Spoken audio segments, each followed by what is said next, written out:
V Dobrniču sredi Suhe krajine pa so se včeraj takole razveselili prenovljenega kulturnega doma. Nam so v kraju še posebej ponosni, saj je bilo v njem med drugo svetovno vojno prvo zasedanje ženske protifašistične zveze. Mogočna stavba sredi Dobrniča ima zgodovino. V njej so se sredi vojne vihre ženske prvič organizirano zbrale in ustanovile protifašistično zvezo. Spomin na zgodovinski dogodek obudijo vsako leto in letos jih bo dom pričakal v novi podobi. Obnova je hudo zamujala, povzročila jo je denacionalizacija, ker je bila stavba vrnjena cerkvi. Zdaj je obnovljena od temeljev do strehe.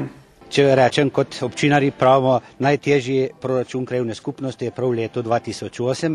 Tu je 290 tisoč evrov, kar lahko trdim, da v 4 letih prej nismo tukaj naredili, kot bomo letos. Dobili so večnamensko dvorano, v kateri bo tudi kino in prostor za društva. Ne gre ta kulturni dom, da bi rekel, sam za Dobrnič. To je krajevna skupnost Dobrnič, ki šteje 16 vasi, ravno tako pa je to stičišče vseh faranov, v katero faro pa spada tudi krajevna skupnost Kneževas in krajevna skupnost Svetinje.